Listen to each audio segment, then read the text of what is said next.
Assalamualaikum warahmatullahi wabarakatuh. Selamat siang ya atau selamat sore ya buat teman-teman semuanya. Khususnya yang selalu menantikan video terbaru atau updatean terbaru dari channel Solusi Utang.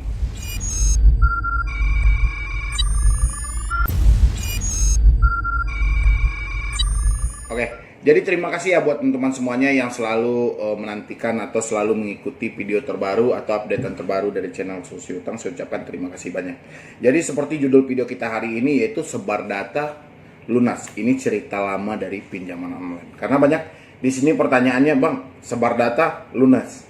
Ada juga saya menemukan pinjam di pinjol ilegal tidak perlu dibayar. Ini info 2019 dari Kominfo sendiri. Jadi ini yang mau kita bahas hari ini. Nggak ada salahnya kita angkat lagi cerita lama mungkin ya, cerita lama, dan Anda yang baru gagal bayar mungkin baru menemukan yang seperti ini sehingga Anda kebingungan benar atau tidak ya. Jadi Anda mencari pembenarannya melalui channel ini. Semoga aja dengan video ini itu terjawab dari pertanyaan Anda. Tapi sebelumnya yang belum support channel ini silahkan disupport dulu. Semoga saya makin semangat, makin gigih lagi mencarikan solusi dan motivasi buat Anda semuanya.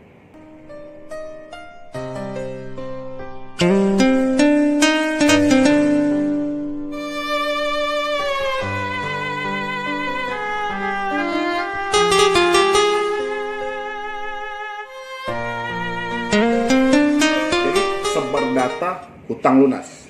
Ini puluhan pertanyaan, ratusan pertanyaan dari orang-orang yang baru gagal bayar pinjol sehingga masuk ke channel ini dan me-WA ke tim saya. Pertanyaannya hampir sama seperti itu.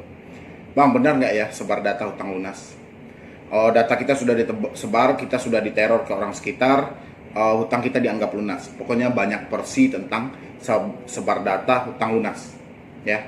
Terutama buat Anda yang baru gagal, yang baru telat bayar, mungkin masih kebingungan, mungkin masih ketakutan, benar nggak ini ya, kalau data kita disebar, ini hutang kita anggap lunas. Nanti debt collector terus meneror saya, terus mencari informasi tentang saya, menghubungi orang sekitar saya. Pasti pertanyaan Anda seperti itu, karena rata-rata debitur itu ketika dia mendapatkan satu jawaban, dia akan menimbulkan satu pertanyaan lagi. Ya, dapat lagi jawabannya, dia menimbulkan satu pertanyaan lagi, karena itu manusia, tidak akan ada kata puas. Apalagi Anda yang terjebak di pinjol saat ini pasti mencari pembenaran di balik kata-kata yang sebenarnya. Ya. Jadi gini, sebar data hutang lunas. Ini sebetulnya saya sudah pernah bahas di video saya sekitaran 2019. Saya bahas mungkin ada di 2-3 video tentang sebar data hutang lunas. Ya. Mungkin dulu itu banyak yang membuat seperti itu di channel-channelnya, mungkin banyak seperti itu. Yaudah, sebar data hutang lunas. Sebar data hutang lunas. Ya. Itu memang bisa, Anda pakai memang bisa. Tapi jangan Anda sampaikan pada debt collector. Karena banyak di sini dari teman-teman itu, ketika ada debt collector yang sebar data, yaudah sebar data hutang lunas. Anda sampaikan pada debt collector, itu tidak berlaku. Jadi ketika Anda mengetahui kalau data saya sudah disebar, saya nggak akan bayar lagi, itu cukup tanamkan dalam hati Anda aja. Tidak usah di publik. Jadi jangan sampai Anda bilang, saya nyumpahin di YouTube, sebar data hutang lunas. Nanti debt collectornya malah bilang, ini aturan dari mana? Ya. Emang ada pernah sebelumnya perjanjian seperti itu? Ya pandailah debt collector kan menjelaskan. Makanya saya bilangin, ketika Anda memahami satu konten di YouTube tentang sebar data hutang lunas, itu pahami dalam diri Anda aja. Jadi kalau memang sebar data hutang saya lunas, yaudah Anda diamin dalam diri Anda, saya anggap lunas. Nanti Anda tinggal PR-nya orang sekitar saya gimana. Nanti kalau misalnya orang sekitar saya diteror, gimana ya saya menjelaskannya. Ukurannya Anda lompatannya yang Anda cari. Jangan berpatok tentang sebar data hutang lunas, karena Anda sudah tahu kan. Makanya di situ banyak yang keliru. Ya. Jadi kalau misalnya memang iya sekarang itu sebar data itu kan memang sudah ibarat sayur dengan garam ketika kita berhubungan dengan pinjol. Kalau data kita tidak disebar oleh pinjol, itu bukan pinjol namanya. Tapi sebar data lah, makanya disebut dengan pinjol. Ketika kita telat bayar, tidak mampu bayar, gagal bayar, data kita disebar, itu sudah hukumnya kita terjebak di pinjol. Tapi kita jangan pernah bilangin sebar data hutang lunas, jangan pernah bilangin lagi. Kalau memang data Anda sudah sebar, yaudah coret, aplikasinya dicoret. Anggap lunas, tapi tidak perlu dipublikasi. Tinggal PR-nya kayak mana nanti orang sekitar kita yang diteror, kayak teman, ibu, bapak, dan lain-lainnya, pokoknya masih banyak kan. Kayak mana nanti kita mengkondisikan orang itu apabila ada argumentasi atau ada penyampaian dari mereka, misalnya ini gimana kok tiba-tiba ada panggilan yang seperti ini, tiba-tiba ada SMS yang seperti ini gimana? Nanti tinggal PR kita menjelaskan sama orang sekitar kita tentang penyebaran data. Karena kita sudah memastikan tadi ini sebar data lunas. Jadi tinggal menghadapi orang sekitar, apalagi nanti debt collector tambahan. Ya, dulu saya juga pernah 2019 itu siapa yang disebut dengan pihak ketiga oleh pinjol ilegal, siapa yang disebut dengan debt collector tambahan oleh pinjol ilegal, yaitu tadi orang-orang sekitar Anda yang mereka manfaatkan untuk mengambil tagihan bersama Anda. Jadi dia akan adu domba orang sekitar Anda sehingga menjadi debt collector tambahan tanpa mereka harus bekerja di aplikasi itu. Jadi itu Anda pahami ya. Jadi misalnya kalau Anda masih menemukan beberapa video di YouTube misalnya sebar data hutang lunas, kurang lebih seperti itu. Jadi kita nggak perlu menyampaikan lagi sama debt collector bahwa hutang kita telah lunas, nggak perlu. Yang penting saat ini tanamkan aja, berarti data kita sudah disebar, hutang kita yang 1 juta kita anggap lunas, karena lebih berharga nama baik daripada hutang 1 juta. Tapi jangan disampaikan, cukup dalam hati aja. Hadapi orang sekitar, insya Allah semuanya pasti akan lewat.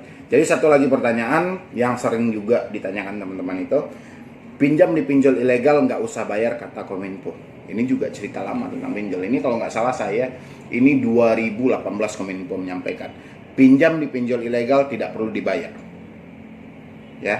Kenyataannya 2019 keluar lagi informasi dari OJK, bayar aja pokok yang dipinjol ilegal, tidak usah bayar bunganya. Jadi ini dua ide atau dua solusi yang saling bertolak belakang. Ya, tapi kalau saya menyarankan pinjam di pinjol ilegal memang nggak perlu Anda bayar. Buat apa Anda bayar? Dia jelas aja nggak ada di Indonesia ini.